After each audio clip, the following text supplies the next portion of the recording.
I'm Daniel Perlman in the Department of English and Foreign Languages. And I would like to say, first of all, thank you very much for coming.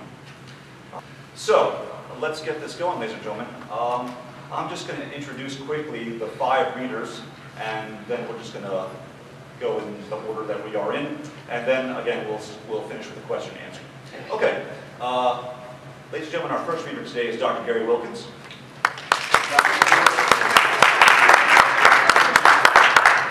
Second reader today is Daniel Pravda. That's me, it's my pen name.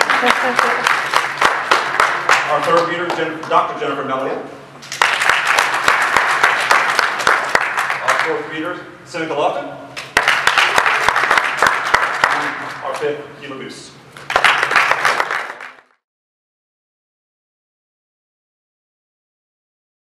I'm going to read 2 pieces of flash fiction. A flash fiction is a short story, a story of 1,000 words or less. Both of these pieces are science fiction, because that's what I do. The first story, y'all hear me? The first story is called All My Nouns.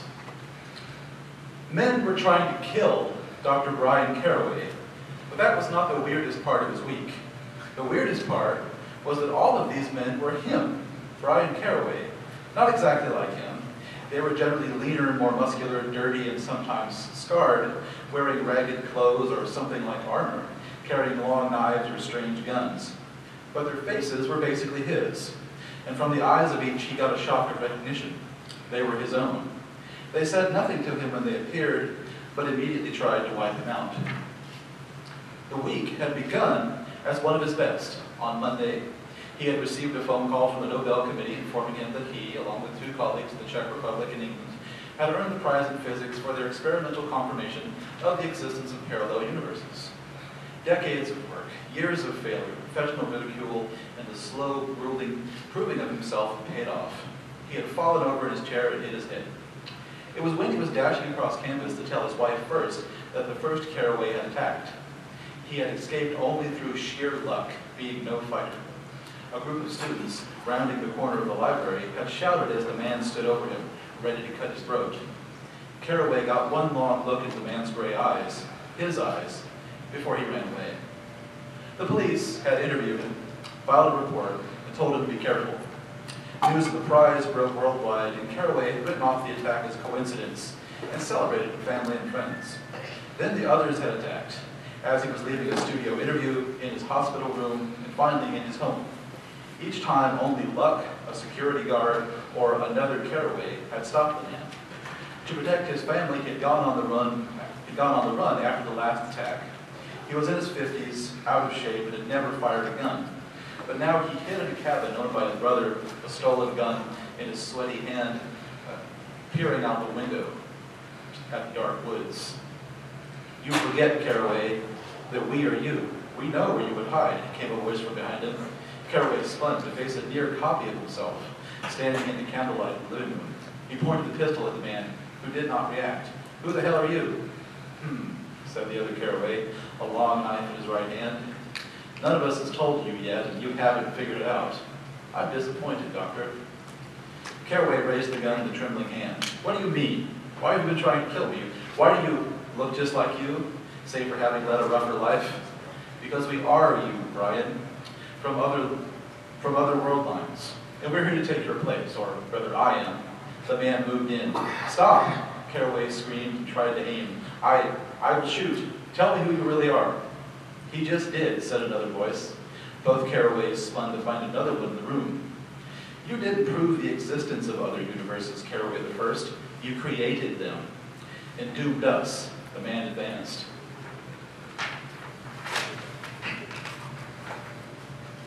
But he was stopped by the appearance of yet another Carraway, who held a gun in all of them.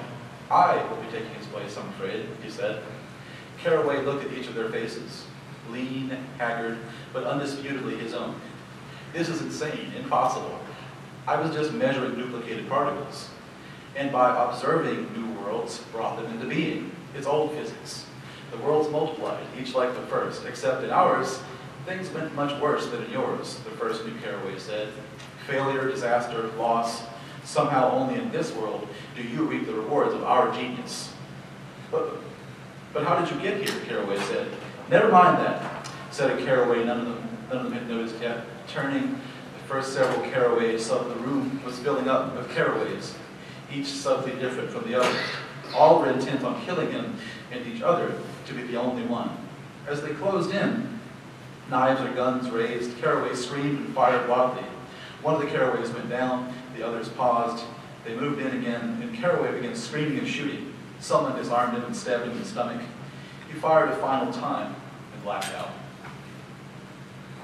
Carraway awoke, if it could be called that, to find himself in something like a hall of mirrors, infinitely extended. He was at a center point, like a singularity. In all directions stretched endless worlds, all Brian Carraway at all times in his life and in all places. Distorted, refracted versions clashed and fought, ended in blasts of color to be replaced by uncountable others. He saw himself being born a million times, living millions of childhoods, dying many times, and being born again. All possibilities played out, every movement of every particle, every choice, every consequence. Brian Carraway, in infinite worlds, screamed. Then infinite Carraways folded in on themselves like a pop-up book. Some choices were made, some paths closed, others opened. Death came swiftly, slowly, in a splay of colors. Long, happy lives were led. Patterns emerged. Some choices came more commonly. Universes canceled each other out like the sides of an equation. There were millions, thousands, hundreds, dozens, a handful, fitting together into a whole like a shuffled deck of cards. Dr. Brian Carraway, a few years out from getting his PhD, sat in a cramped lab, his hand poised over a button that would activate the experiment. He felt a shudder and looked around. He was alone. He hit the button.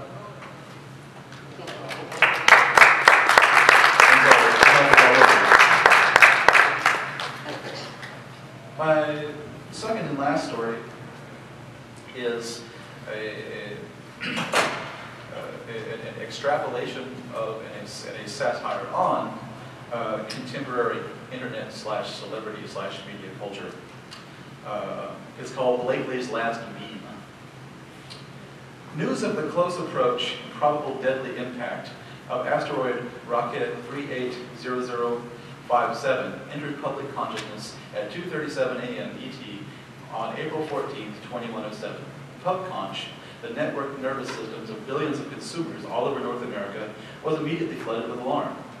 By 6 that morning, there were 1,238 circulating petitions demanding that WorldGov do something about it, 13 official denials that any problem existed, 7 multi-point official plans for addressing the non-existent problem, 31 new asteroid memes being shared, 3,000 pages of discussion, 5 anti-asteroid special interest groups filing for recognition, 2 virtual protest marches, 1 asteroid-inspired drama and 2 comedies entering pre-production, 3 hard-hitting investigative documentaries asking how this could have happened and who was to blame, and a handful of new asteroid-related celebrities making the rounds of the top virtuals.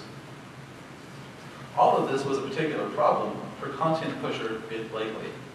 A short, overweight man with a still immaculate head of hair, Blakely sat slouched over his desk with a donut and coffee at 7 in the morning, his interlink cable connected to his forehead as he watched the virtual stream of premium content wash by like a canned tsunami. He groaned, knowing that PubConch would be in tremors for the whole news cycle, and that none of the content that he was paid to promote would get consumed.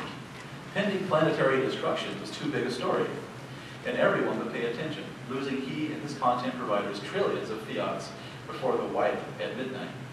Something had to be done to spin the cycle back his way. He had no idea what, though, and sucked down the last of his coffee. He considered his resources. 404chan, a collection of reconstructed failure screens and error messages going back into ancient history. The whole planet was about the 404. Blakely entered into a fury of posting and commenting, pointing this out to everyone who would listen. Within a few minutes, he was banned for trolling at 3 sites. He also had celebrity intestines, in-depth and graphic x-ray photos of the insides of the latest, hottest celebrities, including several who had risen to fame on the pending global catastrophe. Inside the lives and deaths of the stars, it promised. Blakely launched a new PubConch blitz, but was swamped by thousands of similar sites.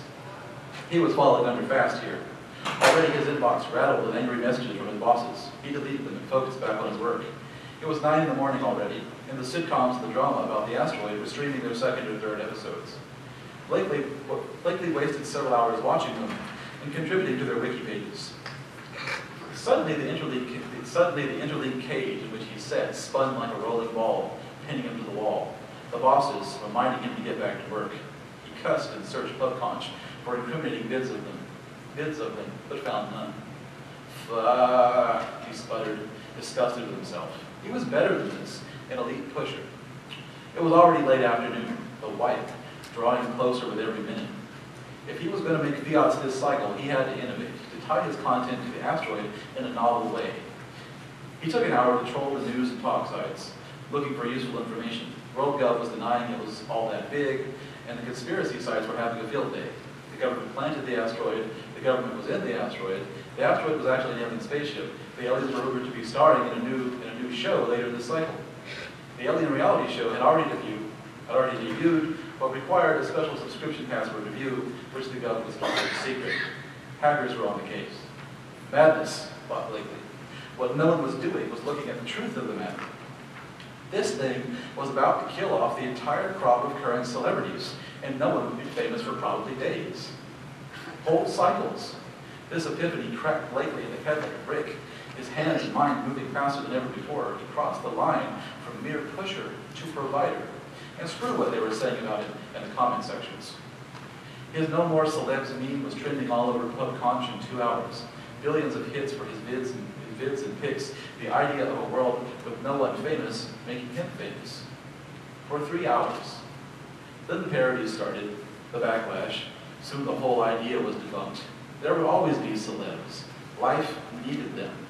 And besides, the whole asteroid thing was falling fast in the results list anyway. PubConch was turning its face faster than Blakely had ever seen. He slumped back into his couch and let the bright streams overtake him, the unending waves of news, opinions, pictures, songs, and vids, reproducing like a living thing. Maybe PubConch was alive, he thought, a group mind entity. But like all living things, it had to die. Already he could feel, with his long-developed instincts, the ancient programs and viruses of the wife leaching into the stale, trite memes of 2 hours ago, dissolving them into digital mist. Pages were deleted, posters, original and otherwise, were banned. PubConch was being wiped clean of the detritus of the cycle, as it was every 24 hours, the bits going back to be recycled. Nothing would be remembered, all would start fresh. Blakely sighed heavily and sunk deeper into the couch. Maybe, he thought, this bit was due to be recycled as well. He had capitalized too late. The next cycle, he might be fired. Next cycle. As minutes ticked away towards midnight and white, with the last of his energy, Blakely checked for any remaining actual data on the asteroid. Amazingly, it was still there. The data. The gigantic asteroid was entering Earth's atmosphere. He felt he should be alarmed by this, but the feeling was brief. The wipe took hold, flooding all minds with forgetfulness's white light.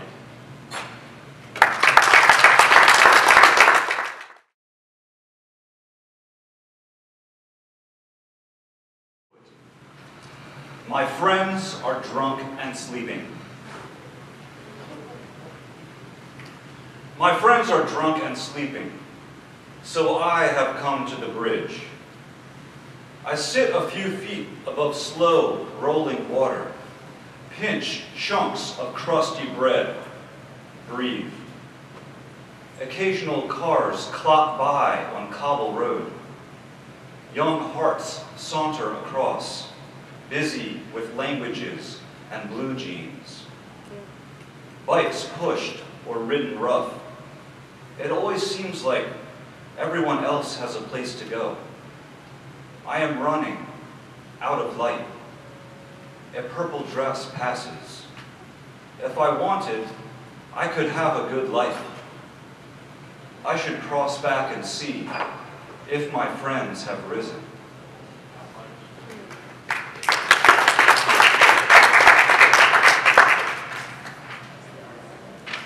Okay, thank you.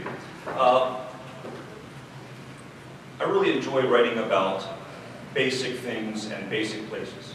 I write lots of poems about diners and 7-Elevens and things like that that don't seem like poetic, but to me they very much are. So this is one about sitting in a tire shop waiting for my car to get fixed. Spirituality in the Tire Center Lounge. Aretha Franklin serenades Regis and Blondie. The soldier sleeps on her elbow. The anorexic reads a wrinkled Esquire. The dude in dreads and Reeboks needs cell phone detox. Bridgestones will have to do. The coffee maker drips and hisses, kisses the Coke machine and the stained trash can. State inspection due. We preach suspension, steering, and balance. We do transmissions too. At our store, you must be 100% happy or we're not. Rachel Ray needs way less sugar. The male-female handicapped accessible bathroom door lays open like a Venus flytrap. Phones ringing, cashier singing, 225R17. Would you like alignment? The LTX offers 35% longer life on gravel. Her phone hassles her awake. The soldier makes promises to her landlord, takes 2 seconds to fall asleep again. The gumball machine humbly suggests calling Lowell the Hammer Stanley 459 cash. The dude robs the cross hanging below his polo pony. All answers lie within the Sports Illustrated Super Bowl Heaven edition. Roadside hazard insurance not included. Snickers the greaseball, mechanics Marlboro. If you're in such a hurry to meet your divine designer, why you buying new tires?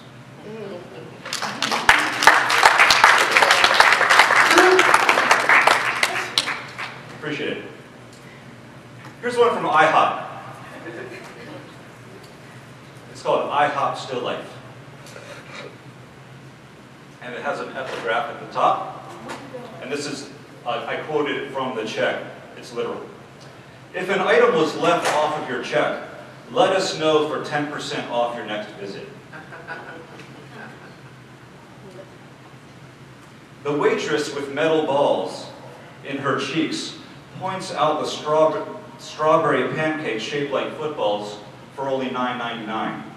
Your choice of rewarmed syrups: maple, apple, Budweiser, blue, or formaldehyde and seed. The lights morning bright in the window of the kitchen door. The poor cook can't scramble eggs. The purple bag of onions on the polluted brick floor can't wait anymore to be loved by a dull blade. The broom sees the coming of doom, as Shanita will be right back to refill your iced tea. Be warned, Riker, the waiter with a mohawk, has a habit of laughing at Grace. We don't take checks, yells the cashier under the influence of 7 cups of caffeinated swill. Take some pumpkin pancakes home for the holidays, the intercom splays. We've added Lipitor to our mints. Happiness is patient, like the frozen drop of syrup hanging from the edge of the cleanest table.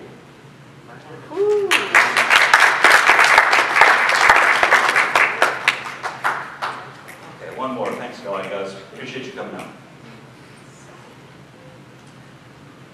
It's not about being in control as far as a writer goes, but it is about being able to, I don't know, record history or the moment or the event. And this is a reflection of that I'm not in charge. And it's called Director of Little. The camera is thirsty, but the day drank all the light. So we go, me and my video cam, to a diner, engrossed in smoke and grease and sizzle. I order coffee, ask for the bottom cup, the mud, the dirt, the scum of fake milk and fake sugar and fake smile of a black mother on another 14-hour shift. Want to eat? The grill wants to know. No. Just drink and go blind, so the sky can be the color I want. The guy beside me, roughneck and angry, drinks beer in 12-ounce periods of time. Bottles form a borderline between us, says his girl of thrilling eyelashes. The fan dazzles bars of dust. The TV blinks and buzzes. Resident bugs hover. This must be the end of art. Desperate for a wink, the girl swings to the payphone, is turned on by the dial tone because her man turns jealous. No one knows the camera was rolling the whole time. 6 stools in the frame, close-ups of brown broken teeth and wrinkled eyes, pans of pots and grill and register and the bell over the door. It rings, I'm gone, to the next unwritten scene.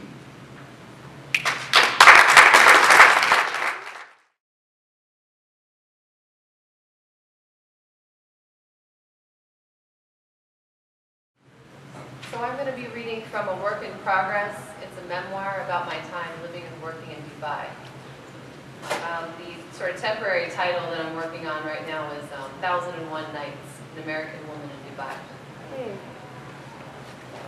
In the distance, I spotted men in military uniforms with machine guns slung over their backs, posted at the entrances to the main building, a stucco building with intricate arabesque decorations, and topped with a dome that towered 4 stories above me.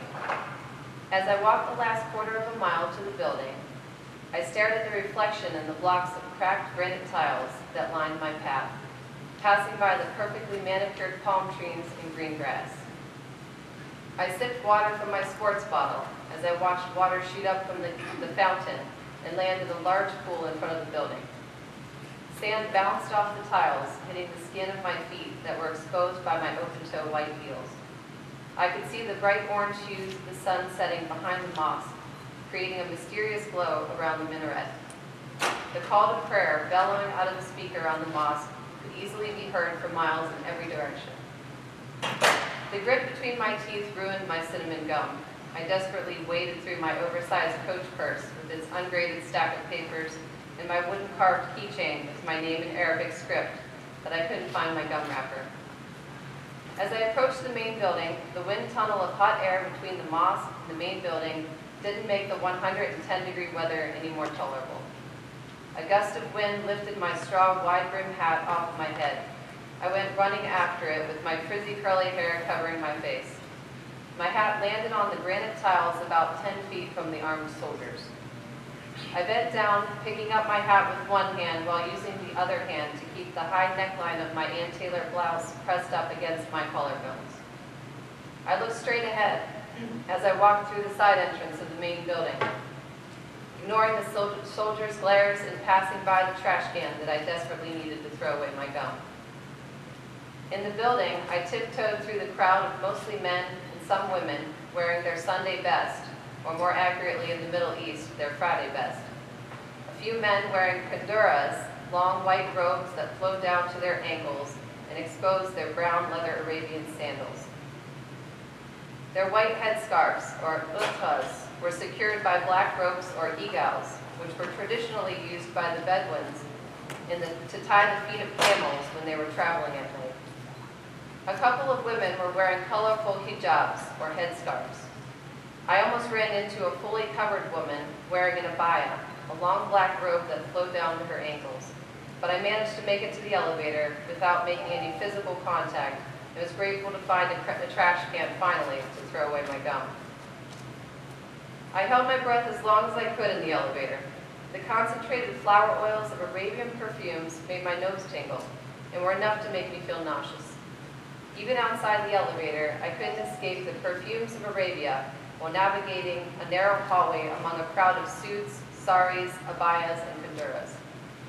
The hallway opened up into a large room with an entourage of men in white kanduras surrounding him at the front of it. Their eyes intently scanned the crowd and their hands pressed on the side of their faces, framing their earpieces. If they were in the building, the machine guns stayed out of sight. I imagined that the loosely flowing material of kanduras would make it easy to conceal a weapon, but difficult to get it in a hurry. Hundreds of us lined up waiting our turn. I was standing in front of a Turkish man in a black suit and behind an Indian woman in an orange sari. The eyes of his entourage on us ensured that the line was orderly and moved at a steady and brisk pace. I straightened my white pinstripe suit jacket. I could feel the sweat drip down the back of my neck. I was next. I reached out my hand and smiled at an elderly man wearing a kandura and white headscarf secured by black ropes. I shook the silky soft hand of His Highness Dr. Sheikh Sultan bin Mohammed Al Qasimi, Supreme Council member and ruler of Sharjah. The precautions with security were understandable given the history of coup d'etat in Sharjah. His Highness wrote about these struggles of power in his autobiography. In 1972, his predecessor was assassinated during a siege of the palace. His Highness, who was next in line in the Al-Qasimi family, became the ruler of Sharjah. Then in 1987, his brother tried to seize power with an attempted coup d'etat that failed. Now in his 70s, His Highness has ruled Sharjah for the past 43 years. A crowd of 300 could be a potential threat, even if the room was full of professors and upper-level administrators who worked for him. I counted about 40 tables, each with neat pressed white tablecloths that seated 8. I spotted my colleagues from the Writing Studies department at a table near the front of the room and that had a good view of His Highness. I took the last empty chair. I wished my stomach would stop growling. The smells of lamb and chicken kebabs and garlic hummus emanating from the catered trays at the back of the room was too much to handle. All around me, I overheard the excited chatter of professors with American and Canadian accents who talked about their latest research projects. At my table, though, professors were complaining about students who cheated on their papers. Tim, an American who left a tenure-track job in the U.S. to come here, looked at me and said, "You can't care too much if you want to work here." Jennifer said, Alaya, a Pakistani-born woman who grew up in Southern California, "I don't just fail them if they plagiarize. I fail them if their papers are too short." She adjusted her light blue hijab and continued, "It doesn't matter how good they are." I was about to respond, but my eye caught His Highness approaching the microphone in the front of the room. Conversation stopped mid-sentence. Speaking in his second language, English, His Highness gave a short speech that conveyed how much he appreciated our service to Sharjah, the American University of Sharjah, and the students. He waved one of his arms across the crowd and said, "Your work at this university is very important. I need you here. This university wouldn't be what it is without you." With his outstretched hands pointing toward the audience, he continued, "I will do everything in my power to keep you here. You can't ever leave this university." A hush went over the room. I looked at the furrowed brows of my colleagues at my table. His Highness cracked a smile and turned into a laugh. The crowd, including me, slowly joined in. He embraced Western culture with his education at British universities and his role as the founder and president of an American-style university. But his commanding us not to leave reminded me of how vulnerable I was in the United Arab Emirates. He was an absolute ruler, and with that came great power. All he had to do was wave his hand to lock me up in the Emirates.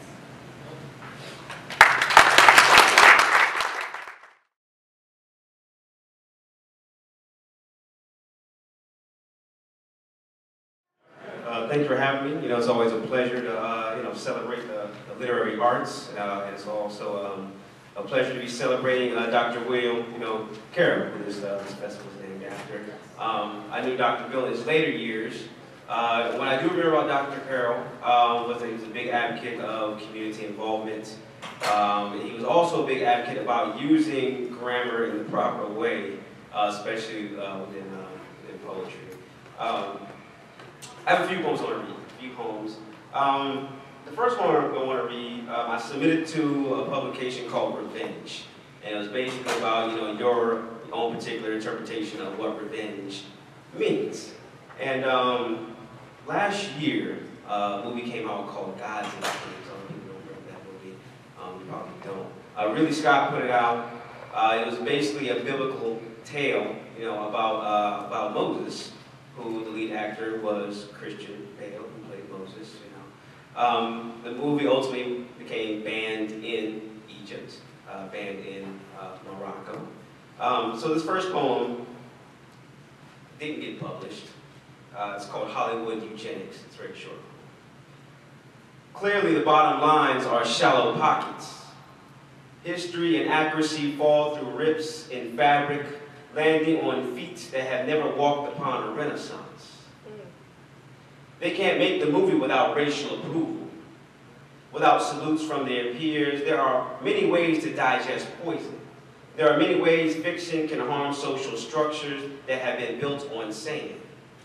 In the land of the free, resistance is always a word on wind, a journey through hostile blues on skin.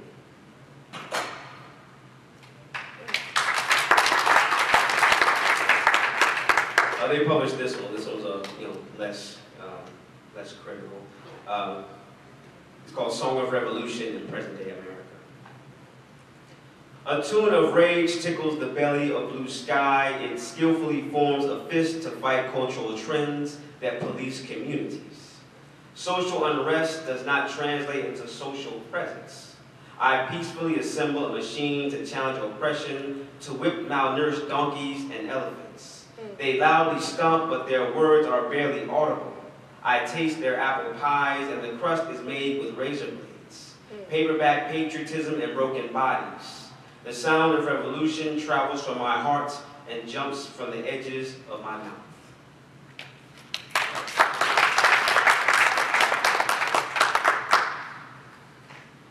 This poem was written for my wife. It's entitled Personal Goddess. It would be an understatement to say she completes me. It probably wouldn't be accurate to say she crafts my wings out of the finest altitude. She invades me like a foreign army, like the savory aroma of black-eyed peas and fried chicken on a brisk New Year's Day. Rotating around her son has become my favorite hobby, my favorite morning, noon, and evening activity. Her language seasons my life with longevity and perpetual autumns, illuminates my nights with sultry summers. Heaven is always closer in my small human space, and my existence is broad and filled with her music. All right, journey at night and follow the leader. Some flashlights aren't enough to break through the blackness of oppression and tyranny. I can hold the circular black cannon just as firmly as I can grasp the handle of my father's 380. Days are longer than they need to be, especially when the circumstance of survival is based on how precisely one can vertically dissect the earth. Split it into halves and give a piece to these dying children and give the other half to the righteous who won't become the rulers when they get in power. I journey by flight, but I never have to leave land. Leave the pseudo-confines of nationalism and patriotism. I'm American enough to smile and then rebel. I'm free enough to destroy what doesn't work. I'm handsome enough to construct scars on the American standard of beauty and call it art. I continually fight at night, but following the leader is a part of my language. Thank you.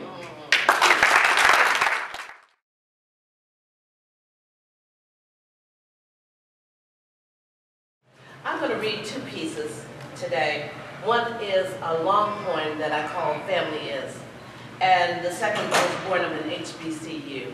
The first long poem, Family is about my family, and I believe it's my duty to talk, write, and tell about them because I am a bridge from a historical period. My mother was born in 1924, and the achievements and the greatness that have transpired from that time to now is immense, and I'd like to share that with my students, my colleagues, and my friends who have come to attend today. Family is cousins who are really brothers and sisters who are best friends, connectedness rooted through a common history, repeated laughingly, lovingly, till it's ingrained in our souls and we become your griots, your witnesses. We are those who know the truth of your lives through your words and deeds. You didn't know Boss Jordan drove all over the state of Mississippi in a truck he bought, got where he wanted to go and couldn't read or write a lick. Boss's name was Willie, but he took over everything he was involved in, hence the name Boss. Granddaddy Boss was a clever, handsome man with one bad leg. Amassed a right nice piece of land to bequeath his children. Dorothy Robinson Jordan was a beautiful woman, charmed by Boss Jordan's sweeter than honey words. She could sew anything cut from a picture out of the Sears catalog, and she taught school and made sure her surviving 8 children got an education between the times they tended the livestock, plowed and planted and weeded the fields, picked the cotton, hauled buckets of water from the creek a mile each way, and chopped firewood to cook with. Beatrice, the oldest daughter, cooked for the family when she was of age.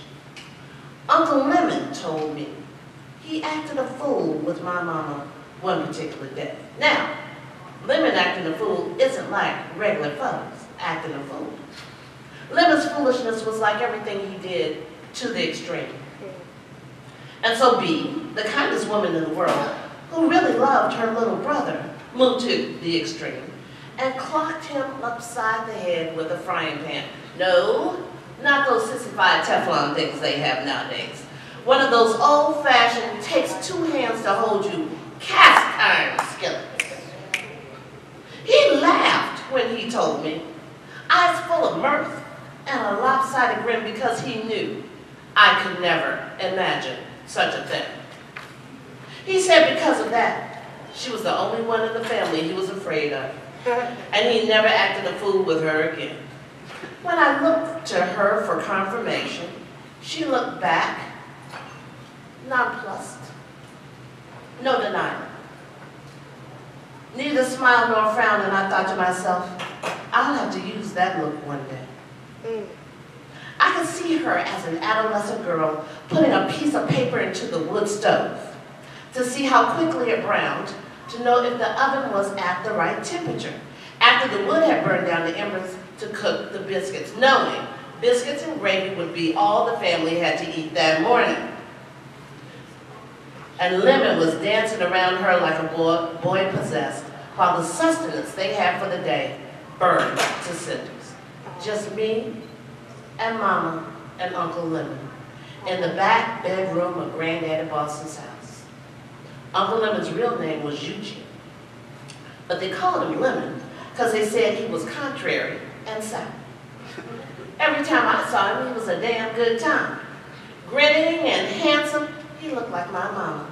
High cheekbones and aquiline nose, proud and noble, long and slender of limb. They say Lemon could go hunting with a piece of string and a match and come back with dinner. He ran out from the confines of Mississippi when he was 15, around 1942, and discovered Pittsburgh. It must have seemed far enough. When he'd come visiting us in Virginia with his friends to fish in the Chesapeake, I'd stand back and wonder as they fell out of the Winnebago, laughing, and he'd start singing in a deep bass, jambalaya, crawfish pie, me oh my oh, and grab me up to dance. And his friends would join in harmony, and the house would rock like it never did when just Mama and Daddy were on. Then I understood why Daddy was in the basement, putting Coventry scotch in the Johnny Walker bottle. There are so many stories I could tell. Uncle Pete, whose real name was Robert, swinging the axe close to Granddad's foot as a signal he was tired. Uncle Luke going to town with the rest of the boys, and Aunt Inez fainting in the fields because the heat of the sun was too much while she picked cotton. And Uncle Grady walking with the rest of them to and from school, jumping in the ditch when the white bus driver passed because he liked to see the colored children jump. Uncle Wilbert going off to serve in World War II and coming back from the Pacific with malaria. And Aunt Ruth, the baby, who was only 6 when Grandma Dorothy died. And how they all went to college. And they all helped each other, made families and lives a long way from Patton Creek. And now, though it's been 60 years, they can tell you like it was yesterday, how it is to bounce along in a wagon, or how hunting possums with sharp sticks at nighttime is a pastime for girls. Or what it's like to swim in a creek that have all number of other creatures swimming with you, and how before you dip your bucket in to get your drinking, bathing, clothes washing water, you have to tap a stick so the tadpoles don't get into. And by those words and deeds, we know you are the strongest of the strong. Your lives were more than miracles. We are your children, the cousins who are brothers and sisters, who are best friends. We know the truth of your lives, and we tell them in words and deeds.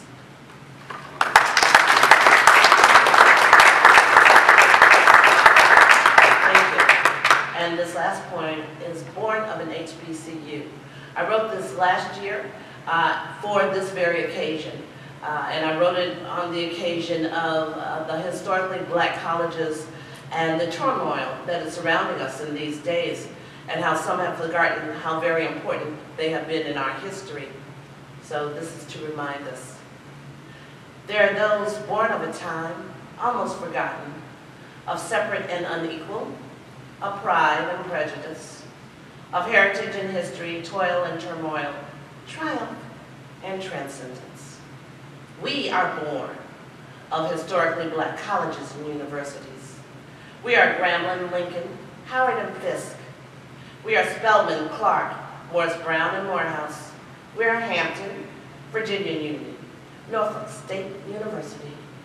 We are Alcorn in Alabama and Jackson State. We are Talladega, Tuskegee, and Wilberforce. And we are many names in many places which span 200 and more years of discovery, enlightenment, and invention.